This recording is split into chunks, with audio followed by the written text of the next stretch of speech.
हमारे हिंदू धर्म में महान ग्रंथ रामायण से जुड़ी बहुत सी कथाएं प्रचलित हैं, जो रामायण से जुड़े सभी महान चरित्रों का वर्णन देती हैं।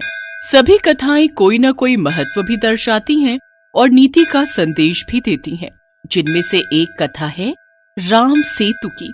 कहा जाता है कि जब लंकापति राजा रावण माता सीता का हरण करके लंका ले गया, तब भगवान श्री राम ने लंका पर चढ़ाई करने के लिए वानर राज सुग्रीव से सहायता ली थी। तब वानर राज सुग्रीव और हनुमान जी सहित सभी वानर सेना ने प्रभु श्री राम का साथ दिया। पर प्रभु श्री राम को लंका पहुंचने के लिए समुद्र को लांघना था, इसलिए प्रभु श्री राम ने समुद्र से रास्ता देने के लिए प्रार्थना की ताकि वो लंका पहुंच सके। प्रभु श्री राम को समुद्र से प्रार्थना करते हुए 3 दिन बीत गए, लेकिन समुद्र नहीं माना। तब श्री राम को उस पर क्रोध आ गया। बिना भय के प्रीति नहीं होती।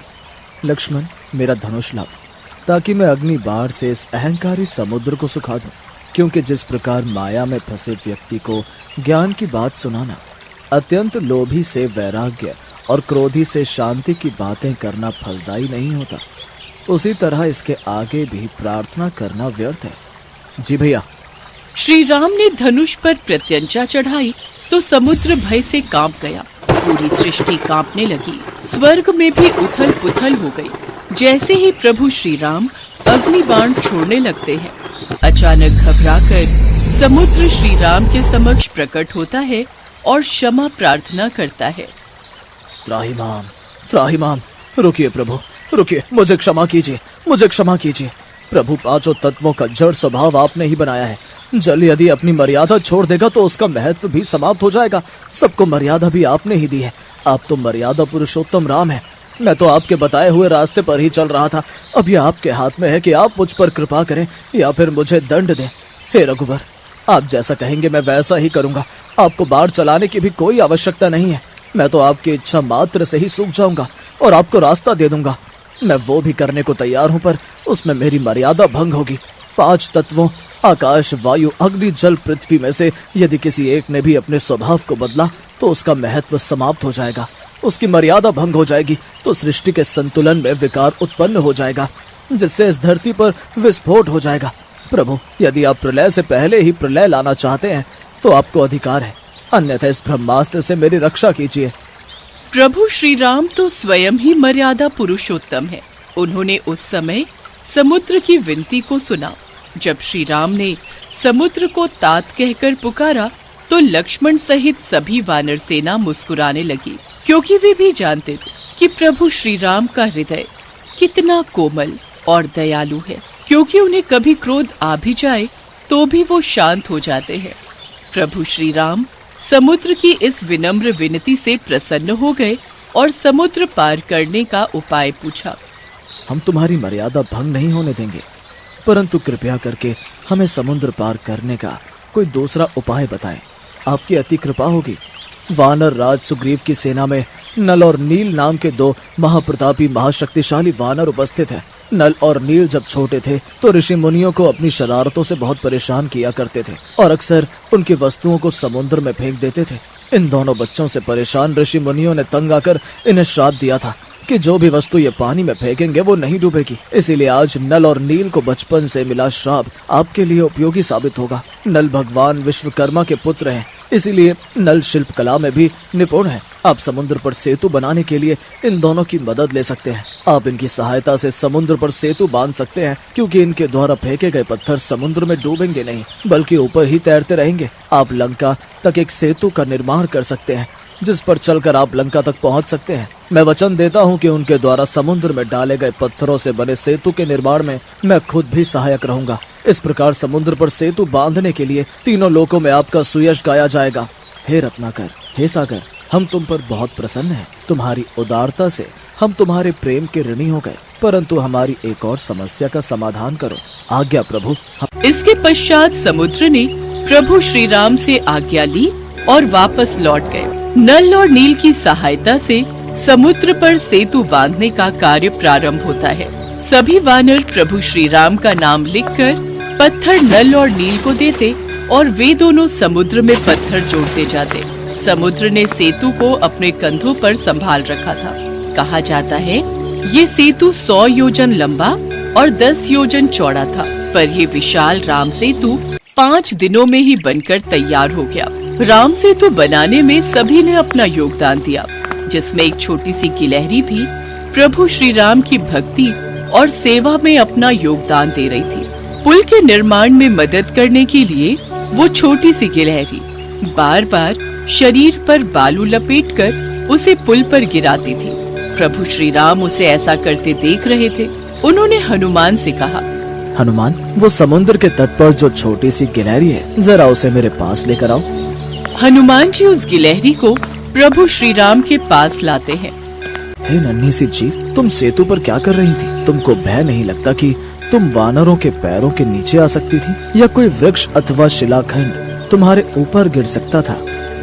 प्रभु, आपके सेवकों के पैरों के नीचे मेरी मृत्यु हो जाए, यह तो मेरा सौभाग्य है। प्रभु, मैं तो सेतु के कार्य में बस थोड़ी सहायता कर रही थी। सेतु में बहुत बड़े बड़े शिलाखंड और वृक्ष लगाए जा रहे हैं। ऊंची नीची भूमि पर चलने में आपको कष्ट होगा, यह सोचकर मैं सेतु के छोटे छोटे गड्ढों में रेत भर देने का प्रयत्न कर रही थी। गिलहरी की स्नेह भरी कोमल बातों को सुनकर भगवान श्री राम प्रसन्न हो गए। उन्होंने अपने बाएं हाथ पर गिलहरी को बिठा लिया। जगत पालक ने उस जीव को वह आसन दिया जो किसी भक्त को भी प्राप्त नहीं होता। कहते हैं इस सेवा भाव को देखकर श्री राम ने गिलहरी की पीठ पर स्नेह से अपना हाथ फिराया। तभी से गिलहरी की पीठ पर प्रभु श्री राम की अंगुलियों के चिन्ह स्वरूप में 3 श्वेत रेखाएं बन गईं। प्रभु श्री राम का चरित्र ही ऐसा है कि हर कोई प्रभु श्री राम की भक्ति में लीन हो जाता है। प्रभु श्री राम करुणा के अवतार हैं। वे अपने भक्तों पर अथाह प्रेम न्योछावर कर देते हैं। कहते हैं प्रभु श्री राम का नाम लेने से ही सारे काम सिद्ध हो जाते हैं।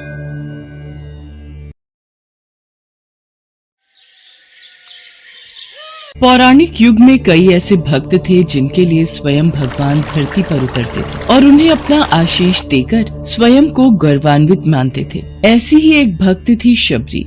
शबरी का असली नाम श्रमणा था। ये भील समुदाय की शबर जाति से संबंध रखती थी। इसी कारण कालांतर में उनका नाम शबरी हुआ। इनके पिता भीलों के मुखिया थे। उन्होंने श्रमणा का विवाह एक भील कुमार से तय किया था, लेकिन आदिवासियों की एक प्रथा थी, किसी भी अच्छे कार्य से पहले जानवरों की बलि दी जाती थी। इसी प्रथा को पूरा करने के लिए शबरी के पिता शबरी के विवाह के एक दिन पूर्व 100 भेड़ बकरियां लेकर आए। तब शबरी ने पिता से पूछा, पिताजी, इतनी सारी भेड़ बकरियां क्यों लाए हो? शबरी बिटिया, ये हम भीलों की एक प्रथा है जिसके अनुसार कल प्रातः तुम्हें विवाह की विधि शुरू करने से पूर्व इन सभी भेड़ बकरियों की बलि दी जाएगी। अच्छा, मुझे तुम्हारे विवाह के लिए बहुत काम है, मैं अभी आता हूँ। माँ, ये कैसी परंपरा है जिसके कारण बेजुबान और निर्दोष जानवरों की हत्या की जाती है? बेटी, ये प्रथा शुरू से ही चली आ रही है। मेरे विवाह के समय भी ऐसा ही हुआ था। प्रथा के बारे में सुन शबरी को बहुत दुख हुआ। वो पूरी रात उन भेड़ बकरियों के पास बैठी रही और उनसे बातें करती रही। उसके मन में एक ही विचार था कि कैसे वो इन निर्दोष जानवरों को बचा पाए। तब एकाएक शबरी के मन में ख्याल आता है, नहीं, मेरे कारण इन निर्दोष पशुओं की बलि नहीं दी जाएगी। मुझे भोर होने से पूर्व ही घर से भागना होगा। मैं भली भांति जानती हूँ, अगर एक बार मैं इस तरह अपना विवाह छोड़कर घर से भागूंगी तो कभी इस घर में मुझे वापस आने का मौका नहीं मिलेगा। शबरी के माता पिता गहरी निद्रा में सो रहे थे। शबरी उनको आखिरी बार प्रणाम करके घर से निकल जाती हैं, जिसके बाद शबरी एक घने जंगल में पहुंचती हैं। शबरी जंगल में भटक रही थी। तब उसने शिक्षा प्राप्ति के उद्देश्य से कई गुरुवरों के आश्रम में दस्तक दी, लेकिन शबरी तुच्छ जाति की थी, इसीलिए उसे सभी ने दुत्कार के निकाल दिया। तेरा इतना साहस कि तू हमसे शिक्षा ग्रहण करने के विचार से आई है। तू एक तुच्छ जाति की भील कन्या है, इसलिए हम तुझे शिक्षा देकर स्वयं को पाप के भागीदार नहीं बना सकते। तू अभी के अभी ये आश्रम छोड़कर चली जा। तेरे लिए इस आश्रम में कोई स्थान नहीं है। ऋषिवर की बातों को सुनकर शबरी शांत भाव से उन्हें प्रणाम करके वहाँ से चली जाती है। शबरी भटकती हुई मतंग ऋषि के आश्रम पहुँचती है। प्रणाम मुनिवर। जीती रहो पुत्री, कौन हो तुम? मुनिवर, मेरा नाम शबरी है। शबरी ने अपना परिचय देते हुए मतंग ऋषि से शिक्षा प्राप्ति की इच्छा व्यक्त की। मतंग ऋषि ने शबरी को सहर्ष अपने गुरुकुल में स्थान दे दिया। अन्य सभी ऋषियों ने मतंग ऋषि का तिरस्कार किया, लेकिन मतंग ऋषि फिर भी अपने कथन से पीछे नहीं हुए। उस दिन से शबरी ने गुरुकुल के सभी आचरणों को आसानी से अपना लिया और दिन रात अपने गुरु की सेवा में लग गई। शबरी जतन से शिक्षा ग्रहण करने के साथ साथ आश्रम की सफाई, गौशाला की देखरेख, दूध दोहने के कार्य के साथ साथ सभी गुरुकुल के वासियों के लिए भोजन बनाने के कार्य में लग गई। कई वर्ष बीत गए। मतंग ऋषि शबरी की गुरु भक्ति से बहुत प्रसन्न हुए। मतंग ऋषि का शरीर दुर्बल हो चुका था, इसलिए उन्होंने एक दिन शबरी को अपने पास बुलाया और कहा, पुत्री, मेरा शरीर अब दुर्बल हो चुका है, इसलिए मैं अपनी देह यहीं छोड़ना चाहता हूँ, लेकिन उससे पहले मैं तुम्हें आशीर्वाद देना चाहता हूँ। बोलो पुत्री, तुम्हें क्या चाहिए? हे गुरुवर, आप ही मेरे पिता हैं। मैं आपके कारण ही जीवित हूँ। आप मुझे अपने साथ ही ले जाएं।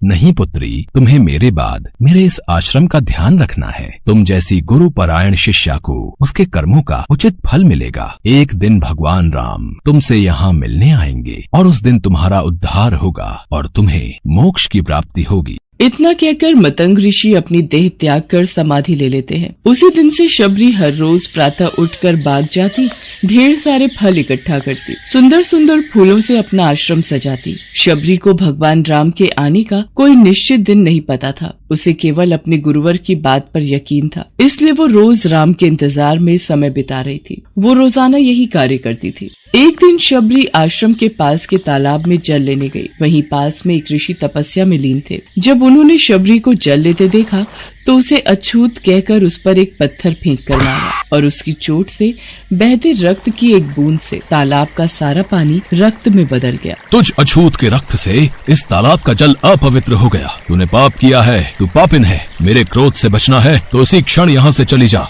ऋषि के कटु वचन सुनकर शबरी रोती हुई अपने आश्रम में चली गई। उसके जाने के बाद ऋषि फिर से तप करने लगे। उसने बहुत से जतन किए, लेकिन वो तालाब में भरे रक्त को जल नहीं बना पाया। उसमें गंगा, यमुना, सभी पवित्र नदियों का जल डाला गया, लेकिन रक्त जल में नहीं बदला। कई वर्षों बाद जब भगवान राम सीता हरण के बाद उनकी खोज में वहाँ आए, तब वहाँ के लोगों ने भगवान राम को बुलाया और आग्रह किया कि वे अपने चरणों के स्पर्श से इस तालाब के रक्त को पुनः जल में बदल दे।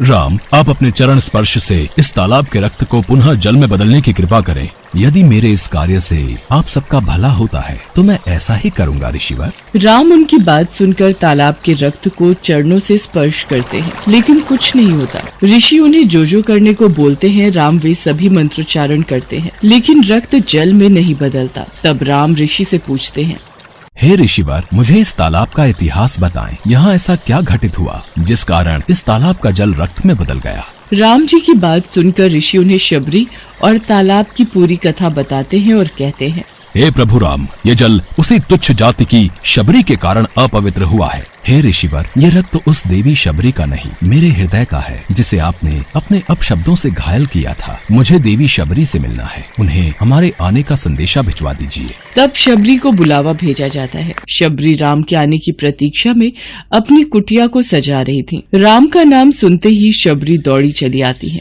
क्या मेरे राम आए हैं? शबरी के राम आ गए, मेरे प्रभु राम आ गए। मतंग ऋषि का कथन सत्य हुआ, मेरे राम आ गए। शबरी का उद्धार करने मेरे राम आ गए। जिनको देखने के लिए ये आंखें तरस रही थी, वो प्रभु श्री राम आ गए। शबरी मेरे प्रभु राम कहती हुई जब तालाब के पास पहुंचती है, तब शबरी के पैरों की धूल तालाब में चली जाती है और तालाब का सारा रक्त जल में बदल जाता है। तब भगवान राम कहते हैं, देखिए ऋषिवर, आपके कहने पर मैंने सब किया, लेकिन ये रक्त भक्त शबरी के पैरों की धूल से जल में बदल गया। राम की बातों को सुनकर ऋषिवर को अपने कथन पर बहुत ग्लानि होती है। शबरी जैसे ही भगवान राम को देखती हैं, उनके चरणों को पकड़ लेती हैं और अपने साथ आश्रम लाती हैं। उस दिन भी शबरी रोज की तरह सुबह से अपना आश्रम फूलों से सजाती हैं और बाग से चक कर सबसे मीठे बेर अपने प्रभु राम के लिए चुनती हैं। वो पूरे उत्साह के साथ अपने प्रभु राम का स्वागत करती हैं और बड़े प्रेम से उन्हें अपने जूठे बेर परोसती हैं।